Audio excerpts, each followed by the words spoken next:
जिस जौनपुर को कभी स्वराज्य हिंद के नाम से जाना जाता था, पूर्वांचल की उसी जमीन पर माफिया राज की खेप तैयार होती रही। उसी जमीन से निकला एक ऐसा माफिया जिसने राजनीति का ऐसा चक्रव्यूह सजाया जो जुर्म की उसकी काली दुनिया को महफूज रखने के लिए शायद काफी था। उसी जौनपुर में लोकसभा का दंगल होने जा रहा है और माफिया से राजनेता बने धनंजय सिंह जेल के अंदर अपने गुनाहों की सजा काट रहे हैं। सवाल यही कि बगैर धनंजय क्या जौनपुर का यह मुकाबला बीजेपी के लिए आसान है क्या? उत्तर प्रदेश में 80 लोकसभा सीटें हैं। भौगोलिक लिहाज से देखें तो प्रदेश को अवध, पूर्वांचल, बुंदेलखंड, रोहेलखंड और पश्चिमी यूपी में बांटा गया है। इनमें सबसे ज्यादा 27 लोकसभा सीटें पूर्वांचल में आती हैं। बीते चुनाव में पूर्वांचल के रण में बसपा ने बीजेपी को कड़ी टक्कर दी थी, साथ ही 4 सीटों पर पटखनी भी दी थी। इनमें जौनपुर की भी एक सीट शामिल थी। बीते लोकसभा चुनाव में बसपा के श्याम सिंह यादव ने बीजेपी के कृष्ण प्रताप सिंह को 60,000 के करीब वोटों से हराया था। वहीं कांग्रेसी देवव्रत मिश्रा को मिले थे महज 27,185 वोट। बीजेपी के लिए पश्चिम यूपी में जीत दर्ज कराना तो एक बड़ी पहेली है, लेकिन पूर्वांचल में भी बीजेपी को जीत दर्ज कराने के लिए बहुत चुनौतियों का सामना करना पड़ेगा। ऐसा इसलिए कहना मुनासिब है क्योंकि पिछले चुनाव में यानी कि 2019 के चुनाव की अगर बात करें तो 27 में से 4 सीटों पर बीजेपी को खासा नुकसान का सामना करना पड़ा था। जौनपुर लोकसभा सीट का चुनाव बेहद दिलचस्प हो गया है। माफिया से नेता बने धनंजय सिंह के जेल जाने के बाद से इस सीट के सियासी समीकरण बदल चुके हैं। जौनपुर से पूर्व सांसद धनंजय सिंह आगामी लोकसभा चुनाव में दावेदारी का ऐलान कर चुके थे, लेकिन अपहरण और रंगदारी मामले में सिंह को 7 साल की सजा हो गई। 4 साल पुराने मुकदमे में इस तरीके से किसी को एकदम से उठा के इलेक्शन से पहले जेल भेज देना, क्या जनता ये समझ नहीं रही है? अगर लोग ये सोचते हैं कि जनता ये समझ नहीं रही तो ये गलत है। जनता अच्छे तरीके से जानती है कि क्या हो रहा है, किस तरीके से लोकतंत्र की हत्या हो रही है। अगर लोकतंत्र रहेगा ही नहीं तो इस इलेक्शन की तो जरूरत ही नहीं होनी चाहिए। ये जिस तरफ को देश जा रहा है, लोकतंत्र खत्म बिल्कुल। जौनपुर को सिराजुल हिंद के नाम से भी जाना जाता है। जिस तरीके से यहाँ की इमरती की मिठास लोगों के जुबान पर घुली हुई है, उसी तरह यहाँ से निकले माफिया और गैंगस्टर का भी अपना नाम है। जराइम की दुनिया से राजनीति में एंट्री ली और अपनी धाक जमाई। माफिया धनंजय सिंह भी उन्हीं में से एक है। धनंजय सिंह बाहर रहा हो या फिर जेल में, क्राइम और राजनीति का किंग बना रहा। जेल में रहते हुए चुनाव जीता और विधायक बना, लेकिन जराइम और राजनीति में वर्चस्व को लेकर दुश्मन भी खूब बनाए और अंजाम जेल की कोठरी। जी बिल्कुल, हम लोग हिम्मत हारे नहीं है और ना हम लोग का स्वभाव है हिम्मत हारने वाला। बिल्कुल चुनाव अच्छा होगा वहाँ का। अब जो भी बाकी तो जनता के हाथ में है, जनता ही का निर्णय सर्वोपरि होता है। अब वो क्या होगा क्या नहीं होगा वो तो ईश्वर जाने और जनता जाने, लेकिन हम लोग ये जानते हैं कि हम लोग बहुत मजबूत स्थिति में हैं। अगर हम लोग मजबूत स्थिति में ना होते तो इस तरीके से धनंजय सिंह जी को जेल ना भेजा गया होता। बीजेपी ने 2 मार्च को अपनी पहली लिस्ट जारी की। इसमें जौनपुर से कृपाशंकर सिंह को टिकट दिया गया। महाराष्ट्र कांग्रेस के दिग्गज नेताओं में शुमार थे कृपाशंकर। कृपाशंकर ने हाथ का साथ छोड़ बीजेपी ज्वाइन कर ली।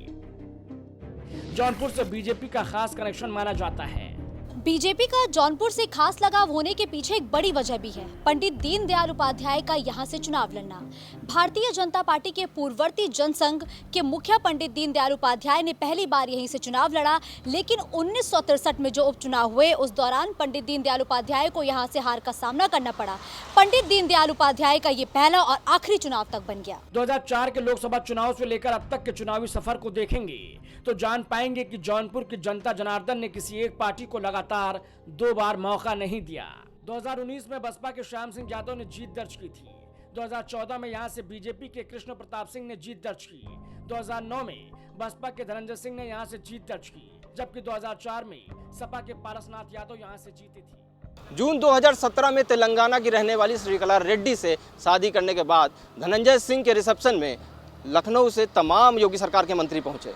उस रिसेप्शन में कृपाशंकर सिंह भी पहुंचे, जिनको जौनपुर से इस बार बीजेपी ने उम्मीदवार बनाया है। आज आपको हम अपने संबोधन में क्या कहें?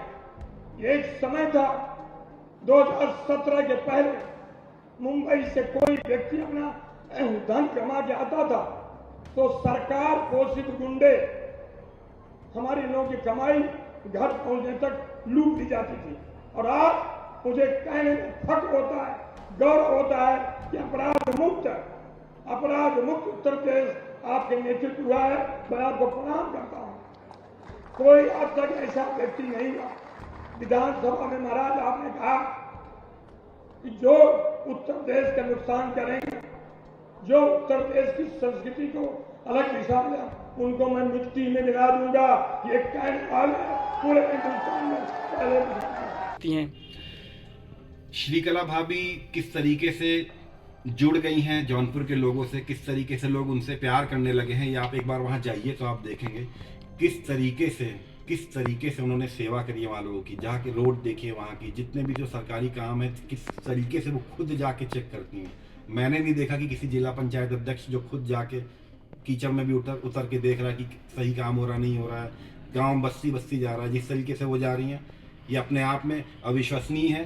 और उनको टिकट मिलेगा, और वो किसी भी पार्टी से उनको टिकट मिले, उनकी जीत पक्की है। तो ये बताइए 2024 लोकसभा चुनाव कैसा रहेगा माहौल? अब परमात्मा जाने जो वैसे। संतलाल, जैसे 2024 का लोकसभा चुनाव सामने है, तो वहां पर अपने कैंडिडेट को भाजपा उतार चुकी है। क्या वहां का माहौल रहेगा? किस तरफ माहौल? यही है कि वो अपना भाजपा फिर आएगी। इसका लोकसभा चुनाव है और भाजपा अपना प्रत्याशी जौनपुर में कृपा शंकर सिंह के रूप में उतार चुकी है। क्या रहेगा माहौल? सही रही, अच्छे से रही। किसकी जीत होगी? अभी रही जो कहा था भाजपा की। भाजपा की जीत होगी। और क्या नाम है आपका? पता था कि अगर धनंजय सिंह चुनाव लड़ते तो बीजेपी यहाँ से नहीं निकल पाती। बिल्कुल ऐसी कोई बात नहीं है, क्योंकि हमारा कमल का फूल ही चुनाव लड़ता है। हमारे प्रधानमंत्री और योगी आदित्यनाथ की जो डबल इंजन की सरकार चल रही है, उत्तर प्रदेश ही नहीं पूरे भारत में विकास का कार्य चरम पर है। इसलिए 80 में 80 सीट लाने में कोई रोक नहीं सकता। जैसा लोगों की चर्चा है, यह माना जा रहा था कि अगर धनंजय सिंह जौनपुर से लोकसभा चुनाव लड़ते हैं तो बीजेपी को काफी खामियाजा भुगतना पड़ेगा। क्या ऐसा डर था जिसके चलते उनको 7 साल की जेल? नहीं, लोगों का मानना है। नहीं, मानना इसमें कुछ नहीं है। देखिए, पहले से ही अपराध श्रेणी में आप थे और इसलिए ये न्यायालय का निर्णय है, इसमें सरकार से कोई लेना देना नहीं है। देखिए, भुवनेश्वर मोटरवाल ने अपनी राय दी। आंकड़ों की जादूगरी के लिहाज से जौनपुर सीट में साफ तौर पर ब्राह्मण और ठाकुरों के बीच दिलचस्प लड़ाई देखने को मिली। लोकसभा चुनाव पर गौर करें तो यहां पर 18 बार लोकसभा चुनाव हुए, 18 सांसद तक चुने गए, लेकिन इन 18 में से 11 बार मौका ऐसा आया जब ठाकुर सांसद चुने गए। फिलहाल मौजूदा वक्त में यहां से बसपा के सांसद हैं, लेकिन अभी बसपा ने यहां पर कोई भी कैंडिडेट की घोषणा नहीं की है। ऐसे में अटकलें हैं कि मायावती इस बार इस सीट से किसी ब्राह्मण उम्मीदवार को उतार सकती है। अगर वाकई ऐसा होता है तो इस सीट पर भारतीय जनता पार्टी के प्रत्याशी कृपा शंकर सिंह की मुश्किलें भी बहुत बढ़ सकती हैं। अपने सहयोगी प्रतीक वर्मा के साथ मैं मुस्कान अजमानी, प्राइम टीवी। तो जौनपुर से इस चुनावी पड़ताल में इतना है, लेकिन फिर हाजिर होंगे किसी और लोकसभा सीट और वहां के मुद्दों के साथ। देखते रहिए प्राइम टीवी। कुछ भाव पुष्प। आप देख रहे हैं प्राइम टीवी, सच साहस सरोकार।